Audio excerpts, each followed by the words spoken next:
डिम्बो statistics में आप सबका हार्दिक स्वागत है। आज हमारे साथ एक खास मेहमान है Niharika Singh, IAS 2021 all India ranking 7। दी आपको हार्दिक स्वागत है डिम्बो स्टैटिस्टिक्स में और आपको हार्दिक बधाइयाँ IAS 2021 क्रैक करने के लिए। Thank you so much sir. आपके प्लेटफॉर्म पे मैंने बहुत सारे पुराने इंटरव्यूज भी देखे हैं, उससे भी मुझे काफी हेल्प मिली, so thank you dream board statistics. तो आप अपने बारे में हमें कुछ बताइए। मेरा नाम निहारिका सिंह है, मैं लखनऊ उत्तर प्रदेश की रहने वाली हूँ। मैं एक एग्रीकल्चरल बैकग्राउंड फैमिली से बिलोंग करती हूँ। ज्यादातर मेरी एजुकेशन लखनऊ में ही हुई है। मैंने लखनऊ के रेड रोज स्कूल से अपना 12th किया और उसके बाद मैंने BSc and MSc university of Lucknow से किया स्टैटिस्टिक्स में। अभी हम IAS की जो सब्जेक्ट है उनके लिए आपको कुछ सवाल पूछते हैं। तो जो पहला ओके सर। जो पेपर्स आते हैं जनरल इंग्लिश और जनरल स्टडीज, इनको लेके आपका क्या अप्रोच था? Okay sir. सो फर्स्ट जो पेपर होते हैं हमारे जनरल इंग्लिश और जनरल स्टडीज, दोनों डिस्क्रिप्टिव नेचर में होते हैं और 2 घंटे के डिफरेंस पे ये पेपर होता है। 3-3 आवर्स के दोनों पेपर रहते हैं। तो जनरल इंग्लिश का जो पेपर रहता है उसमें मेजर पोर्शंस जो हमारा पूछा जाता है वो essay writing, paragraph writing, प्रेसी writing और इसके अलावा sentence formation using words and idiom and phrases और सेंटेंस करेक्शन ही आता है। तो ऐसे राइटिंग के लिए मैंने अनुदीप दूरी शेट्टी सर के नोट्स रेफर किए थे, जो कि आपको इनसाइट्स ऑन इंडिया वेबसाइट पे मिल जाएंगे। तो वहां पर उन्होंने सब कुछ बता रखा है कि अगर आपको ऐसे लिखना है तो कैसे अप्रोच लेके चलें, किसी स्टोरी से स्टार्ट करें या कुछ एक सिनेरियो बना ले फिर उस पर ही जाके कंक्लूड करें, बॉडी में कैसे लिखना है, तो आप वहां पर वो देख सकते हैं। इसके अलावा उन्होंने कुछ बहुत अच्छे कोट्स का कलेक्शन और बहुत अच्छा एक शॉर्ट हैंडआउट प्रोवाइड कराया हुआ है on different topics. For example women empowerment, education, poverty, health. तो आप वो चीज पढ़ सकते हैं। पैराग्राफ राइटिंग के लिए मैं ज्यादातर फिलोसॉफिकल अप्रोच के पैराग्राफ्स चूज करती थी। तो वो मैंने कई सारे, मतलब कम से कम मैंने 10 से 15 पैराग्राफ्स लिख के देखे थे अपने एग्जाम्स के पहले इन 200 वर्ड्स। तो वो वहां पर मुझे काम आए। प्रेसी राइटिंग के लिए मैंने इंटरनेट पे रूल्स पढ़ लिए थे और 1-2 प्रेसी राइटिंग मैंने पहले से प्रिपेयर कर ली थी, तो वहां पर मुझे बहुत ज्यादा टाइम नहीं लगा। और इसके अलावा सेंटेंस फॉर्मेशन के लिए आप अगर न्यूज़पेपर पढ़ते हैं या ऐसा कुछ करते हैं तो आपको वो अच्छे से हो जाता है। इडियम एंड फ्रेजेस की आप बशर्ते थोड़ी सी मीनिंग्स पढ़ते रहें अपने प्रिपरेशन जर्नी में। सेंटेंस करेक्शन का पार्ट एक बहुत स्कोरिंग पार्ट है। उसके लिए आप नीतू सिंह की book plinth to paramount refer कर सकते हैं या फिर यूट्यूब पर चैनल है निमिषा बंसल, उनकी वीडियोस पढ़ी है 120 रूल्स ऑफ ग्रामर की। तो वो भी काफी हेल्पफुल हैं, वो याद रह जाती हैं चीजें। अगर मैं बता दूं एसे राइटिंग के लिए, तो उसमें एक बहुत अच्छी चीज है कि आपको जो भी एक लिखना हो अपने एसे में, उसका ब्लूप्रिंट पीछे रफ पेजेस में जरूर लिख लें अपने एग्जाम फाइनल लिखने से पहले। क्योंकि वो अगर आप एक जगह अप्रोच अपनी लिख लेते हैं तो काफी हेल्प रहता है आपको सेंटेंस बनाने में और अच्छे से अपना एसे फ्रेम करने में। पैराग्राफ राइटिंग के लिए भी आप सेम चीज कर सकते हैं। प्रेसी राइटिंग के लिए आप एक काम कर सकते हैं, जो आपको क्वेश्चन पेपर मिलता है उसमें आपको वो 1/3 पे आपको आंसर लिखना रहता है, तो आप क्वेश्चन पेपर में ही अंडरलाइन कर ले जो भी आपको शॉर्ट मैटर उसमें से छांटना है, तो वो आपका टाइम पे वो भी कंप्लीट हो जाएगा। इससे पेपर आपका टाइम पे कंप्लीट हो जाता है। अगर अब हम बात करें जनरल स्टडीज की, तो जनरल स्टडीज खुद में एक बहुत वास्ट टॉपिक है। ISS के एग्जामिनेशन में 20 क्वेश्चंस आते हैं। 5 क्वेश्चन हर एक सेक्शन से रहते हैं, history, polity, geography and economics, और इनसे रिलेटेड करंट अफेयर्स भी पूछ लेता है। तो हिस्ट्री के लिए मैंने ओल्ड NCERTs पढ़ी थी क्लास 11th एंड 12th की। उसके साथ मैंने यूट्यूब पर एक चैनल है स्टडी फॉर सिविल सर्विसेज, उसमें उनकी पापा वीडियोस करके 3 वीडियो पड़ी हुई हैं, ancient history, medieval history and modern history की। तो वो मैंने सुन ली थी ताकि मुझे चीजें याद रह जाए।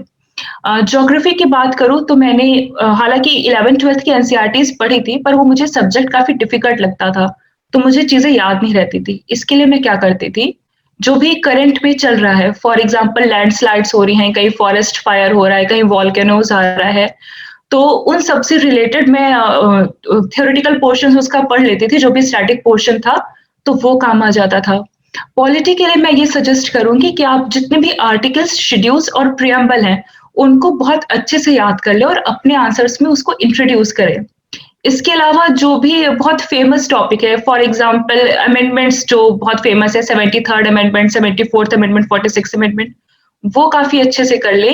इसके अलावा फॉर एग्जांपल कहीं एंटी डिफेक्शन का कहीं डिफेक्शन के केसेस चले तो एंटी डिफेक्शन लॉ अच्छे से देख लें, या कहीं गवर्नर का कोई इशू चल रहा है किसी स्टेट में तो गवर्नर के बारे में, प्रेसिडेंट के बारे में ये सब अच्छे से पढ़ लें। आप लक्ष्मीकांत की बुक पढ़ सकते हैं। फिलहाल मैंने स्टडी लवर वीर सर का चैनल है, उससे मैंने जो भी करंट टॉपिक चलते थे उनको प्रिपेयर कर लिया था। Now coming to the economics, economics एक बहुत वाइड सब्जेक्ट है जिसको कवर करना थोड़ा-सा मुश्किल हो जाता है। मैंने एनसीईआरटीज़ पढ़ने की कोशिश की थी पर वो मुझे थोड़ा कम समझ में आई, तो उसके लिए जो करंट अफेयर्स चल रहे होते थे वो मैं करती थी। उसके अलावा मृणाल पटेल सर के चैनल पे वीडियोज़ पड़ी हुई हैं, वो बहुत हेल्पफुल हैं और उन्होंने बहुत ईज़ी तरह से वो पिक्चर्स का यूज़ करके, जीआईएफ्स का यूज़ करके पढ़ाया है, तो वो बहुत इंटरेस्टिंग वे में उन्होंने बताया, तो आप वो देख सकते हैं, बहुत हेल्पफुल है। इसके अलावा जो करंट अफेयर्स का पोर्शन आता है उसके लिए आप न्यूज़पेपर पढ़ सकते हैं, क्योंकि मुझे इनिशियल टाइम में न्यूज़पेपर पढ़ने में बहुत ज़्यादा टाइम ले रहा था, तो मैंने उसकी रीडिंग प्रेफ़र नहीं की थी। रादर मैं डेली जो न्यूज़पेपर की एनालिसिस आती है मृणाल पटेल सर के चैनल पे वो सुन लेती थी या फिर स्टडी लवर वीर सर के चैनल पर सुन लेती थी। तो उसने मेरी काफ़ी हेल्प की, मैं उसके शॉर्ट नोट्स भी बना लेती थी और मंथ के लास्ट में मैं विज़न आईएएस या फिर किसी भी मैगज़ीन से वो नोट्स को देख लेती थी, जो भी टॉपिक बच जाता था वो प्रिपेयर कर लेती थी। That's great, thank you for such a detail.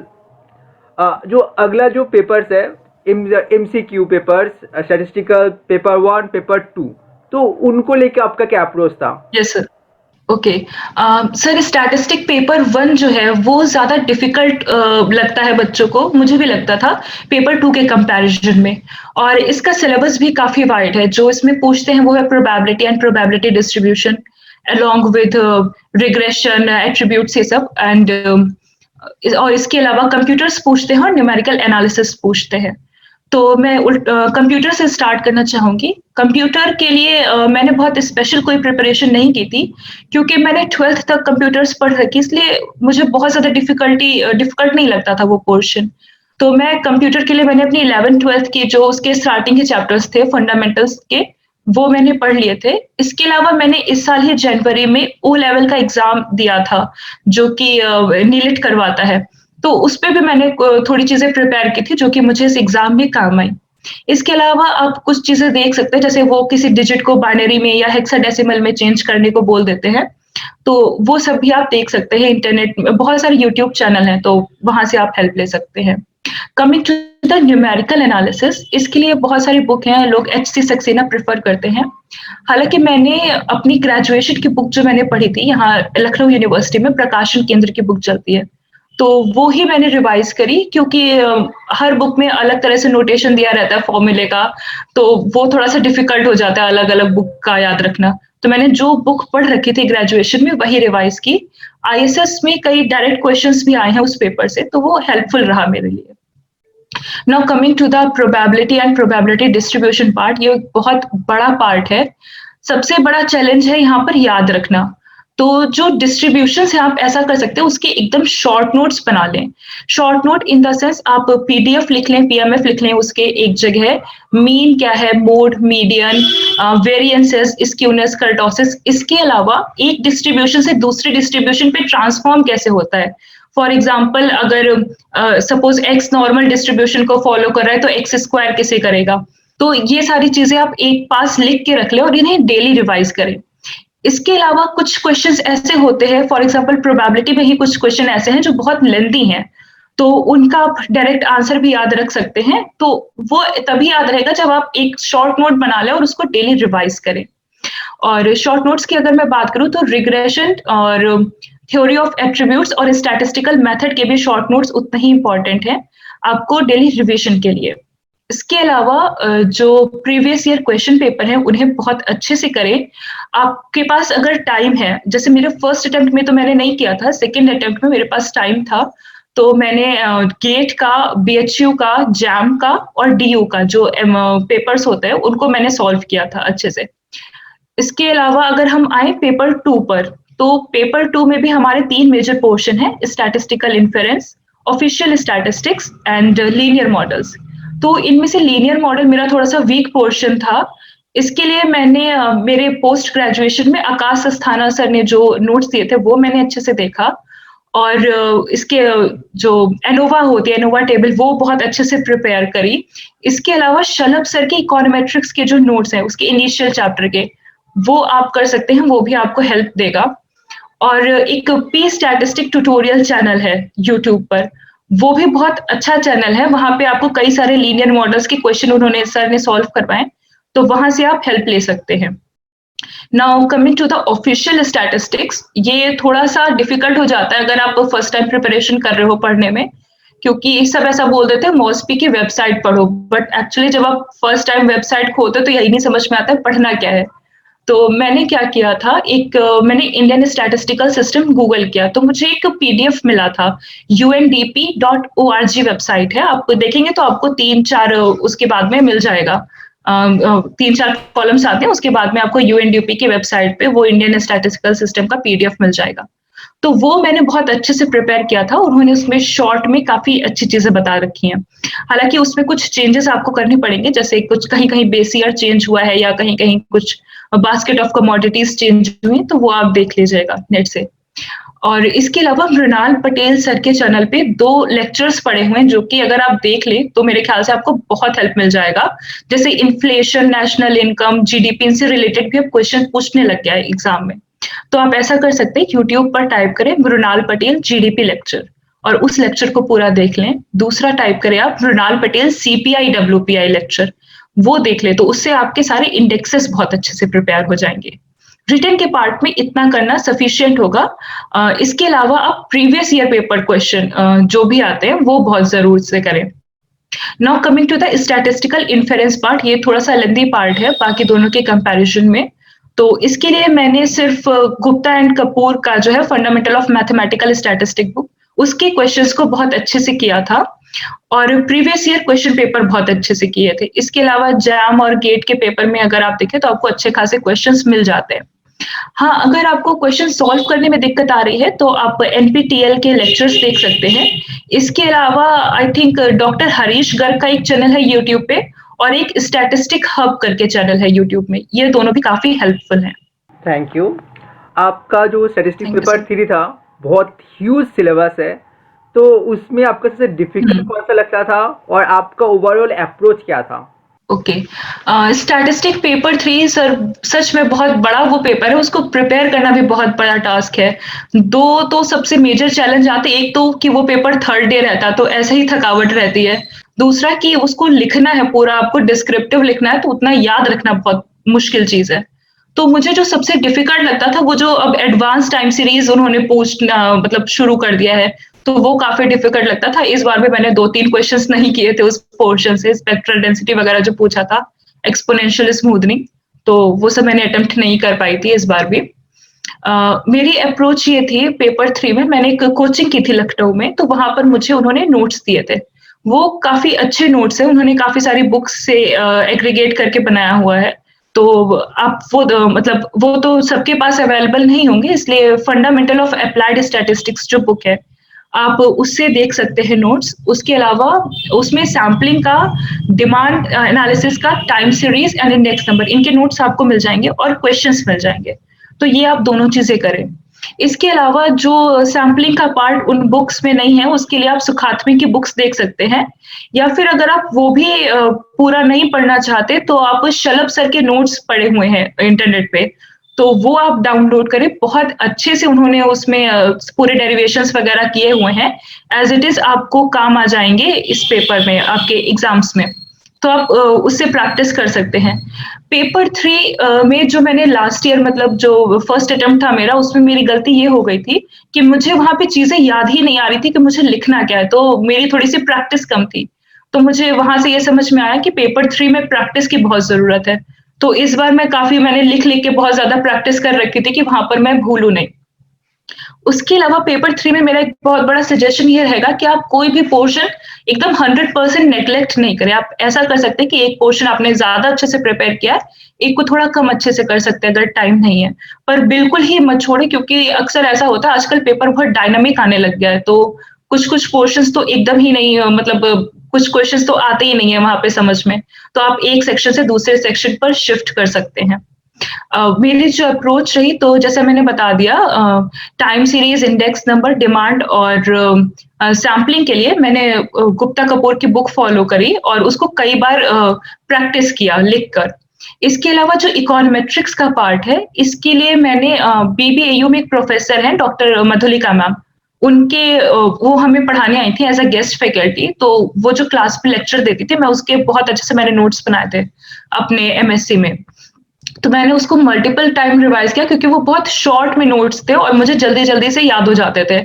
उसके अलावा मैंने डॉक्टर शलभ सर के जो नोट्स हैं उसकी मैंने काफ़ी हेल्प ली और प्रीवियस ईयर क्वेश्चन पेपर्स किए।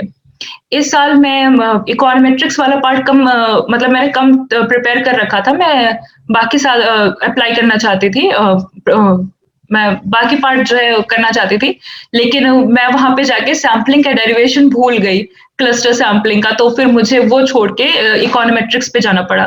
इसीलिए मेरा सजेशन ये है कि आप कोई भी पार्ट को एकदम नेग्लेक्ट ना करें, पढ़ कर जाए पूरा पेपर। इकोनोमेट्रिक्स के लिए आप कोई बुक सजेस्ट कर सकते हैं? हुँ। सर अगर बुक की बात करें तो जे जॉन्स्टन और दामोदर एंड गुजराती 2 बहुत अच्छी बुक्स हैं। अगर आपके पास टाइम है तो आप उसको डिटेल्ड वे में बहुत अच्छे से पढ़ें। अगर आपके पास टाइम नहीं है तो आप शलभ सर के नोट्स को पढ़ लें। वो कंसाइज़ मैटर है उसमें लेकिन बहुत ही सॉलिड मैटर है। तो वो आपके एग्ज़ाम में काम आ जाएगा। पेपर 4 में ऑप्शनल पेपर है, तो उनके लिए आपके ऑप्शनल मतलब सब्जेक्ट कौन से थे? सर मैंने ऑप्शनल जो चूज़ किया था वो था demography and vital statistics and दूसरा पेपर जो मैंने चूज़ किया था वो था डिज़ाइन ऑफ एक्सपेरिमेंट्स। तो जो डेमोग्राफी और बायो स्टैटिस्टिक्स में वहाँ पे न्यूली जो क्वेश्चन मतलब सेंसस को लेके क्वेश्चंस आ रहे हैं, हुँ। तो उनका मतलब हाँ, प्रिपरेशन हाँ। कैसे करें हम? ओके। सर मैं बता दूँ कि मैंने अपने एमएससी में यूजीसी नेट की प्रिपरेशन की थी और उसे क्वालीफाई भी किया था। तो मेरे लिए वो पेपर बहुत टफ नहीं रहा क्योंकि उसपे हम काफ़ी सब ये सेंसस वगैरह और सर्वेज़ वगैरह काफ़ी अच्छे से प्रिपेयर करते हैं। तो मैं ये बता दूँगी जैसे इस टाइम पे ना 2021 में सेंसस होनी है, तो ये काफ़ी बहुत ज़्यादा हॉट टॉपिक है, तो आप इसको बिल्कुल नेग्लेक्ट नहीं करें। आप एक बार सेंसस ऑफ इंडिया वेबसाइट पे जाएँ, उनका प्रोसीजर देखें और क्वेश्चनायर ज़रूर बहुत अच्छे से पढ़ लें। 2011 वाला भी और 2021 वाला भी। वो आपका काम आ जाएगा। उसके अलावा आजकल न्यूज़ में भी काफ़ी आता रहता है सेंसस का प्रोसीजर जैसे कि अभी कास्ट सेंसस को लेके भी बात चल रही थी। तो एक बार देख लें कि सेंसस एक्चुअली में प्रोसीजर है क्या? कैसे होता है? 2 मेथड्स भी हैं उसको कंडक्ट करने के, de facto method and de jure method तो वो भी आप देख सकते हैं थोड़ा-सा। मैंने तो हालाँकि थोड़ा ज़्यादा पढ़ा था नेट के लिए पर उतने की ज़रूरत नहीं है। आप पर सेंसस ऑफ इंडिया की एक बार आप वेबसाइट ज़रूर चेक कर लें। आप हमें कोई बुक सजेस्ट कर सकते हैं डेमोग्राफी के लिए? अ, सर डेमोग्राफी के लिए जो मैंने मेजर पोर्शन कवर किया था वो तो फंडामेंटल ऑफ एप्लाइड स्टैटिस्टिक्स से ही किया था। उसके अलावा जो उसमें माइग्रेशन वगैरह का जो पार्ट आता है जो कि गुप्ता कपूर वाली बुक में नहीं है, उसके लिए आप एमएल झिंगन देख सकते हैं। वो काफ़ी अच्छी बुक है, अगर कोई नेट के लिए भी प्रिपेयर कर रहा हो पॉपुलेशन स्टडीज़ में, उसको भी काफ़ी हेल्प देगी। डिज़ाइन आपका जो दूसरा पेपर था वो डिज़ाइन था और डिज़ाइन के जो मैथ्स होते हैं बहुत यस ज़्यादा सर। लेंदी होते हैं, तो उनके लिए आपका यस सजेशन क्या सर। रहेगा? ओके सर डिज़ाइन का पेपर लेंदी तो है और साथ-साथ थोड़ा टफ भी पड़ जाता है बाकी जो एसक्यूसी वगैरह के पेपर्स हैं। पर मैं अपने फर्स्ट अटेम्प्ट में इसको मतलब मैंने चूज़ कर लिया था तो मैंने दोबारा चेंज नहीं किया। मुझसे बहुत सारे लोगों ने ऐसा सजेस्ट भी किया था कि आप एसक्यूसी ले लो, इसको मत पढ़ो। बट मैं एक बार पढ़ चुकी थी तो मैंने सोचा ये स्ट्रॉन्ग हो गया है मेरा तो इसको रिवाइज़ करते हैं।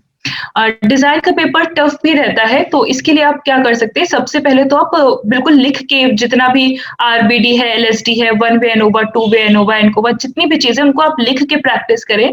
इतना आपकी प्रैक्टिस होनी चाहिए कि एग्ज़ाम में अगर आपसे क्वेश्चन पूछा है तो सिर्फ़ आपके हाथ चले, आपको वहाँ पे सोचना नहीं पड़े कि ब्लॉक कहाँ पे यूज़ करना था और ट्रीटमेंट कहाँ पे यूज़ करना था। तो प्रैक्टिस उसके लिए आपको बहुत करनी पड़ेगी। दूसरी चीज़ है जो इसका न्यूमेरिकल पार्ट आता है वो करने के लिए, तो थोड़ा-सा लेंदी रहता है बट पेपर 3 और पेपर 4 में हमारे पास कैलकुलेटर भी रहता है। तो अगर आप घर से प्रैक्टिस करके गए हैं, आपको फ़ॉर्मूले याद हैं, आपको डिग्रीज़ ऑफ फ्रीडम पता है सबकी, तो आपका वहाँ पे मिस्टेक होने का चांस बहुत कम है। और दूसरी चीज़ अगर डिफ़िकल्ट है थोड़ा-सा मतलब न्यूमेरिकल सॉल्व करना तो स्कोरिंग भी बहुत है। सोचिए अगर आपका पूरा न्यूमेरिकल सही हो गया तो आपको मतलब मार्क्स फेच करने में बहुत आसानी होगी।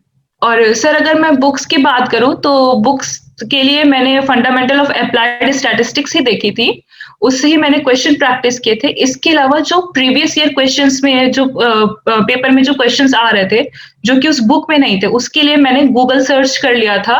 इसके अलावा IASRI एक वेबसाइट है, तो उसपे भी बहुत अच्छे से नोट्स मिल जाते हैं, तो आप उनकी भी हेल्प ले सकते हैं। यहाँ पे जो पेपर 4 है उसमें 7 सब्जेक्ट है, तो अच्छा। सब्जेक्ट जी। चूज करने से पहले हमारे दिमाग में क्या होना चाहिए कि हम दो ही दो सब्जेक्ट लेना चाहिए हमें, मतलब वो कैसे चूज करना चाहिए? हाँ, सर सब्जेक्ट तो पहली बात तो चूज़ करने के लिए आपको ये सोचना चाहिए कि आपका स्ट्रॉन्ग पोर्शन क्या है, रादर देन कि पब्लिक ज़्यादातर क्या ले रही है। अगर आपकी सपोज़ प्रोग्रामिंग बहुत अच्छी है, तो आप सी और आर भी ले सकते हैं, जो आता है उसमें। लेकिन वही चीज़ है कि आपको खुद से एनालाइज़ करना पड़ेगा कि आपका सबसे स्ट्रॉन्गेस्ट पोर्शन क्या है। क्योंकि मैं एमएससी में थी जब, तो वहाँ पे फैक्ट मतलब हम लोग डिज़ाइन वगैरह पढ़ रहे थे, काफ़ी सारे हम लोग प्रैक्टिकल भी करते रहते थे उस पे। तो मुझे लगा कि मुझे इसमें कम मेहनत करनी पड़ेगी, मतलब मुझे वो पेपर अच्छा लगता था पढ़ना, तो मैंने फिर उसको ही चूज़ किया। और एक मैंने डिज़ाइन इसलिए ले लिया, डेमोग्राफी इसलिए ले लिया था क्योंकि वो पेपर काफ़ी ईज़ी है, और मैंने जैसे कि बताया कि यूजीसी नेट की प्रिपरेशन की हुई थी, तो उसमें भी मुझे मतलब काफ़ी हेल्प मिल रही थी कि मुझे पेपर 4 में ऐसे पेपर्स लेने थे कि मुझे उस दिन बर्डन कम लगे, मैं पेपर 3 के लिए ज़्यादा अच्छे से पढ़ पाऊँ। तो आपको ये देखना पड़ेगा आपका स्ट्रॉन्गेस्ट पोर्शन कौन-सा है, स्ट्रॉन्गेस्ट एरिया कौन-सा है, और तब वो पेपर आप चूज़ करें। Thank you. आपके लिए हमारे हुँ। सब्सक्राइबर से कुछ सवाल है, हम आपसे वो सवाल पूछते हैं, ठीक है? Okay sir. तो पहला जो सवाल है, क्या पढ़ना चाहिए और क्या नहीं पढ़ना चाहिए?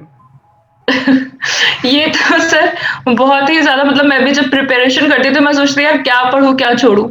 तो पढ़ना तो आपको सब कुछ ही पड़ेगा जितना सिलेबस में है, बस ये है कि कैसे पढ़ना है। तो इस तरह से पढ़िए कि आप मल्टीपल रिविजन्स कर सकें।